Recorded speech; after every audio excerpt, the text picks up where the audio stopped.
Welcome sa Cloudy Movie Recap. Ang pelikulang ikukwento natin ngayon ay Hank, Speckles, the Tarbosaurus. Halina't simulan na natin. Noong 80 milyong taon na ang nakalipas, sa isang maganda at maliwanag na gabi ng kabilugan ng buwan, may isang sanggol na Tarbosaurus ang napisa mula sa kanyang itlog at pinangalanang Speckles dahil sa mga butik sa kanyang mukha.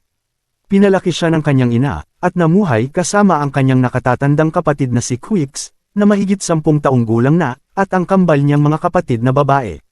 Dahil 5 ang kailangang pakainin, nagpasya ang inang Tarbosaurus na dalhin ang pamilya sa pangangaso. Dahil napakabata pa ni Speckles, iniwan muna siya upang manood habang naghahanda silang umatake sa isang grupo ng Parasaurolophus. Nang nasa tamang pwesto na ang lahat, mabilis na sumugod si Quicks patungo sa kawan ng mga herbivore at nagawang mahiwalay ang tatlo sa kanila, na kanyang inakay patungo sa kambal na nanatiling nakatago sa mga palumpong.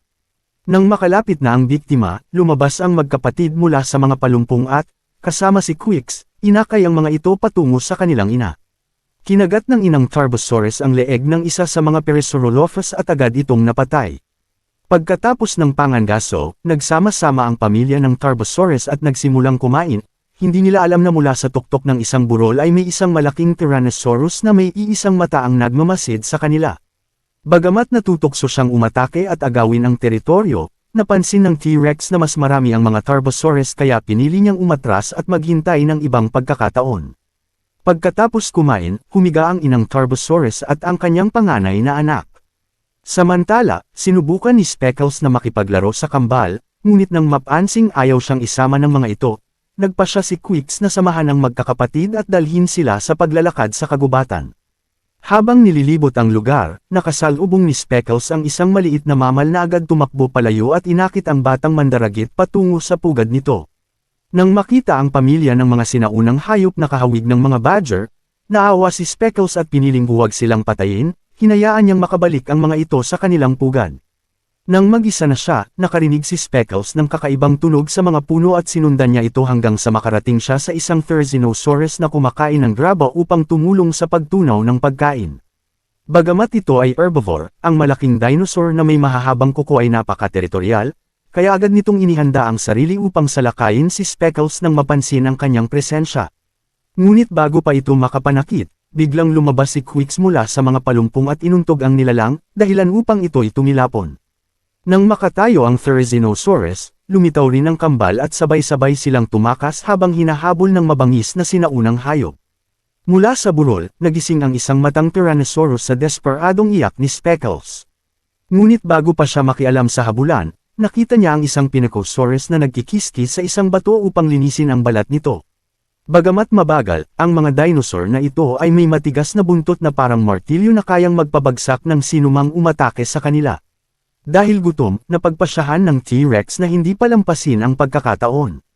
Itinulak niya ang isang bato patungo sa Pinacosaurus, naduraj ang buntot nito at iniwan itong walang depensa. Halos hindi na makagalaw ang biktima, kaya nilapitan ito ng T-Rex at tinapos ang pangangaso sa pamamagitan ng pagkagat sa leeg, tuluyang pinawi ang paghihirap nito at nabusog ang sarili. Habang kumakain ang Tyrannosaurus, muling nagpasya ang pamilya ni Speckles na manghuli. Sa pagkakataong ito ay kasama na siya.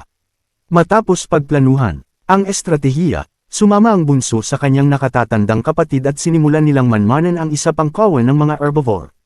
Ngunit sa halip na maghintay ng utos ni Quicks, nagpasya si Speckles na sumugod mag-isa patungo sa mga adulto. Nakita ito ng isang matang Tyrannosaurus bilang perpektong pagkakataon upang sakupin ang teritoryo, kaya bumaba siya sa lambak at sinimulang itaboy ang kawan patungo sa batang Tarbosaurus. Napilitan si Quicks na sumugod sa gitna ng karamihan upang mailigtas si Speckles, at siya ang nadaganan sa halip.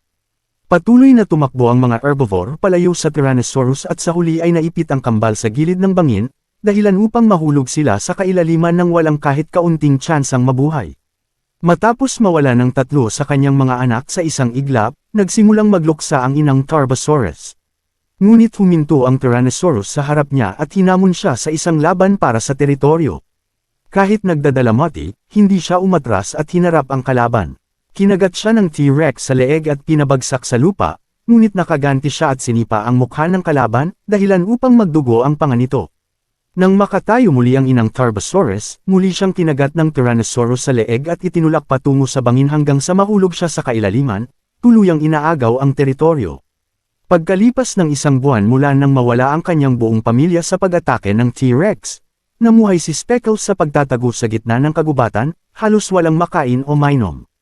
Dahil ang mga Velociraptor ay laging gumagalaw ng magkakasama at nilalamon ang lahat ng kanilang madaanan, nagpa siya ang gutom na batang Tarbosaurus na sundan ng ilang pterosaur patungo sa kanilang pugad upang subukang magnakaw ng mga itlog. Dahil laging binabantayan ng ina ang pugad, palihim siyang gumalaw hanggang sa makarating sa pagkain. Ngunit nang matapos niyang busyugan ang sarili, nahuli siya ng isang adultong pterosaur at inatake, kaya napilitan siyang tumakas sa mga siwang ng mga bato. Patuloy siyang hinabol hanggang sa matambush siya at mahulog sa dagat. Pagkatapos makabalik sa tuyong lupa, umakyat si Speckles sa tuktok ng isang bato at nagpa siyang matulog. Habang nakahiga siya, dumaan ang isang grupo ng Velociraptor na humahabol sa isang batang hayop, at dahil sa pag-uusisa ay sinundan niya ang mga ito. Hindi nila alam na may batang Tarbosaurus na nakasunod sa kanila. Nagpatuloy ang habulan hanggang sa maipit ang biktima sa kumunoy. Dahil sa uhaw sa dugo, tumalon ang isa sa mga Velociraptor at kinagat ang leeg ng hayop, ngunit agad din itong sinipsip ng malapot na putik. Nang makita ng iba na wala na silang magagawa, umatras sila, habang pinapanood ni Speckles ang paglubog ng mga hayop at nagtataka kung may halimaw bang nakatira sa latian. Gutom at pagod, nagpa siya si Speckles na bumalik sa kanyang dating pugad at doon nagluksa sa pagkawala ng kanyang pamilya. Habang naglalaro siya ng kanyang lumang buto, biglang lumitaw ang Tyrannosaurus at nag-iwan ng isang bangkay sa pagitan ng mga bato habang umiinom ito sa sapa. Lumapit si Speckles sa bangkay at nagsimulang kumain, unang beses na muli siyang nakatikim ng karne matapos ang mahabang panahon. Ngunit bumalik ang T-Rex at nahuli siyang nagnanakaw ng pagkain, kaya nagsimula ang habulan. Sa pagtakas, natisod si Speckles at napadpad sa loob ng isang kuweba, muntik nang makain ng balikan ng T-Rex ang kanyang pagkain. Sa kabila nito, nakatakas ang batang Tarbosaurus dala ang karne at nakaranas ng unang maayos na tulog matapos ang matagal na panahon.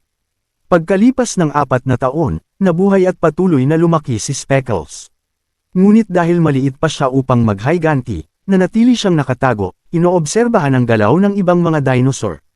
Mula sa malayo, nasaksihan niya ang laban ng dalawang dinosaur upang malaman kung sino ang magiging bagong alpha.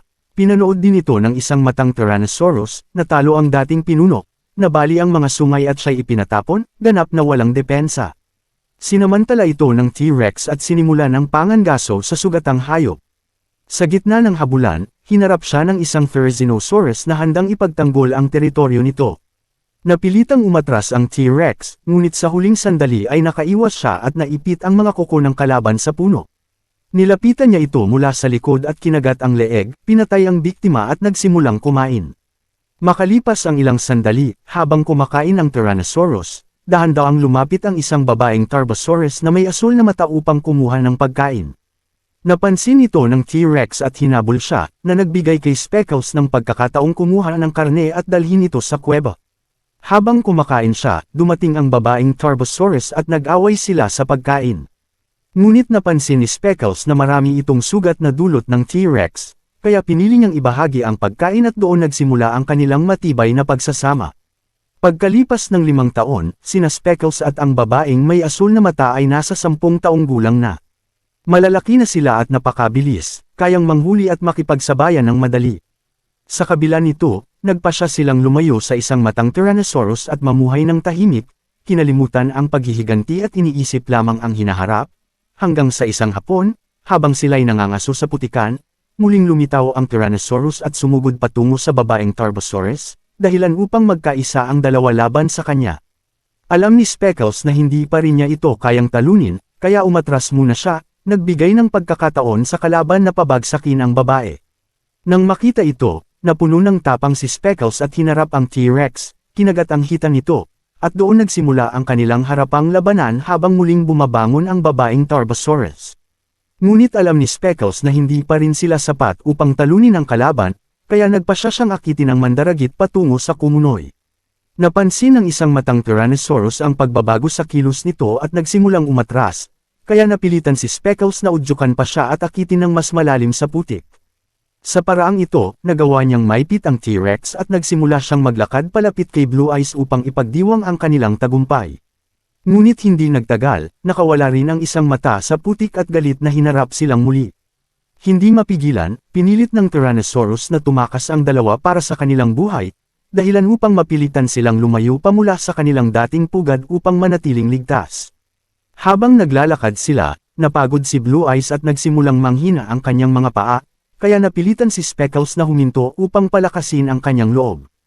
Habang inaalaw niya ang babae, may dumaan na isang grupo ng mga hayop na kahawig ng pagong, at nagpa siya ang magkapareha na sundan ng mga ito. Nauwi sila sa isang malaking lawa ng mainit na bukal kung saan nagpapahinga ang mga dinosaur at nagpapagaling ng kanilang mga sugat. Pagkalipas ng 10 taon, ang magkaparehang Tarbosaurus ay ganap ng adulto at nagpa siyang samantalahin ang panahon ng pag-aanak upang bumuo ng bagong pugad. Ngunit dahil kailangan nila ng pagkain upang mabuhay, lumabas si Speckles upang mangaso at kahit mag-isa ay nagawa niyang pabagsakin ang isang malakas na Thorasaurus, pinatulog ito sa pamamagitan ng isang simpleng kagat. Hindi niya alam na natunto na naman sila ng isang matang Tyrannosaurus at pinapanood ang lahat mula sa malayo. Nagpa siya ang sinumpang T-Rex na sundan siya hanggang sa pugad at naghagis ng isang napakalaking bato sa magkapareha habang sila'y kumakain. Nang makita ni Speckles ang batong paparating, itinulak niya si Blue Eyes palayo at siya ang tinamaan, dahilan upang mahulog siya sa yelo. Pag-ahon niya mula sa tubig, hinarap ni Blue Eyes ang Tyrannosaurus upang ipagtanggol ang kanilang pugad, ngunit kahit adulto na siya ay hindi pa rin sapat ang kanyang lakas at madali siyang natalo. Determinado pa rin, sinipa niya ang mukha ng T-Rex tulad ng ginawa noon ng ina ni Speckles, ngunit muli siyang natalo at iniwang walang depensa. Sa sandaling iyon, umahan si Speckles mula sa tubig na puno ng galit at handang tapusin ang bangungot na ito. Nagkatitigan at nagngangalan ang dalawang lalaki sa loob ng ilang sandali hanggang sa unang umatake ang isang mata at inuntog ang kanyang kalaban. Bumalik si Blue Eyes sa laban at kinagat ang buntot ng T-Rex, ngunit mabilis siyang napaatras muli. Samantala, sinamantala ng Tyrannosaurus ang pagkakaabala ni Speckles at kinagat siya sa leeg. Hinihila patungo sa bangin gaya ng ginawa niya noon sa kanyang ina. Ngunit sa huling sandali, nakita ni Speckles si Blue Eyes na nakahandusay at naalala niya ang lahat ng kasamaan na ginawa ng halimaw. Napuno siya ng galit at lakas, nakawala siya sa pagkakahawak at nagsimulang mangibabaw sa laban. Kinagat niya ang leeg ng Tyrannosaurus at itinulak ito palayo gamit ang napakalakas na puwersa. Sa wakas, nagtagumpay si Speckles at napilitang umatras ang T-Rex, ganap na natalo ngunit determinadong mag-higanti balang araw. Matapos ang tagumpay, nagpa siya ang magkaparehang Tarbosaurus na bumalik sa dating pugad kung saan ipinanganak si Speckles at doon palawakin ang kanilang pamilya. Nang itlog sila at nagbantay araw at gabi hanggang sa mapisa ang mga itlog. Nang dumating ang oras, dalawa lamang ang napisa sa una, ngunit habang abala sila, may isa pang munting anak na may mga batik sa mukha ang napisa. Pinangalanan nito ni Speckles na Jr. 5 miyembro na ang kanilang pamilya at namuhay sila ng mapayapa sa loob ng ilang araw. Ngunit papalapit na ang katapusan ng panahong Cretaceous at nagsimulang magbago ang buong planeta. Maraming bulkan ang sumabog, at sa isa sa mga ito, nagsimulang yumanig ang lupa sa paligid ng kanilang pugad. Nagsiksikan sila, ngunit nang magsimulang bumagsak ang nagbabagang mga bato at magdilim ang araw, wala silang nagawa kundi iwan ang pugad at tumakas patungo sa kagubatan. Habang tumatakas, tinamaan sila ng naglalagablab na mga bato na nagsunog sa mga puno at sa lahat ng madaanan. Dahil hindi na nila kayang dumaan doon, nagpasya silang tumakas sa mga kuweba. Ngunit dahil sa mga pagyanig, nagsimulang gumuho ang mga bato at isa ang tumama sa panganay, habang bahagyang nasugatan ang pangalawa. Nang makita niyang may isa pang batong babagsak, tumakbo ang ina upang iligtas si Junior at siya ang tinamaan. Sa kabila nito, nakatayo pa rin siya at nagpatuloy sa pagtakas kasama ang kanyang pamilya. Dahil sa pagkawasak ng kagubatan, maraming dinosaur ang nawala ng tirahan at nagsama-sama upang humanap ng bagong masisilungan. Ngunit dahil sugatan si Blue Eyes, hindi makasabay ang pamilya at unti-unti silang nahuhuli, naging perpektong target ng mga Velociraptor. Habang sinusubukan ng maliliit na mandaragit na manghuli ng mga sanggol, tuluyang napagod si Blue Eyes at bumagsak sa gitna ng daan. Bumalik si Speckles at ang kanyang mga anak upang palakasin ang loob niya, ngunit may isa pang sugatang dinosaur ang bumagsak sa likuran nila at agad itong nilapitan ng mga Velociraptor. Alam ni Speckles na ganoon din ang mangyayari kay Blue Eyes kung hindi siya makakatayo. Ngunit napansin ng mga velociraptor ang kanilang presensya at mabilis na sumugod patungo sa pamilya. Hinarap ni Speckles ang mga ito ng buong tapang. Dinurog niya ang isa at pinatay ang isa pa sa isang kagat, ngunit patuloy pa ring umatake ang iba. Kahit napapaligiran, patuloy siyang lumaban upang ipagtanggol ang kanyang pamilya. Ngunit nang maramdaman niyang unti-unting nawawala ang buhay ni Blue Eyes, lumapit siya upang magpaalam. Matapos mamatay ang kanyang asawa sa kanyang harapan, iniwan niya ang katawan nito at tumakas kasama ang kanyang mga anak upang mabuhay ang mga ito. Pagkalipas ng 2 linggong paglalakbay sa disyerto, narating nila ang isang lugar na maaaring tirahan at nagpa siyang magtayo ng bagong pugad. Ngunit bago pa sila makapagsimula, natuntun sila ng isang matang Tyrannosaurus at sinamantala ang makitid na daanan upang tapusin ang kanyang paghihiganti. Habang pinagmamasdan ng pamilya ang dagat, sinimulan ng T-Rex na itaboy ang kawan patungo kay Speckles at sa kanyang mga anak. Inaalala ang nangyari noon sa kanyang mga kapatid, sumugod si Speckles upang iligtas ang mga sanggol ngunit nabangga ang ulo ng isang Triceratops at agad nawalan ng malay. Nang makalipas ang iba pang mga dinosaur, dumating ang Tyrannosaurus at inuntog ang isa sa mga anak, pinadeplis ito sa mga bato. Sa sandaling iyon, tumakbo si Speckles patungo kay Junior at nagpa siyang ayalay ang kanyang buhay upang iligtas ang kanyang huling anak.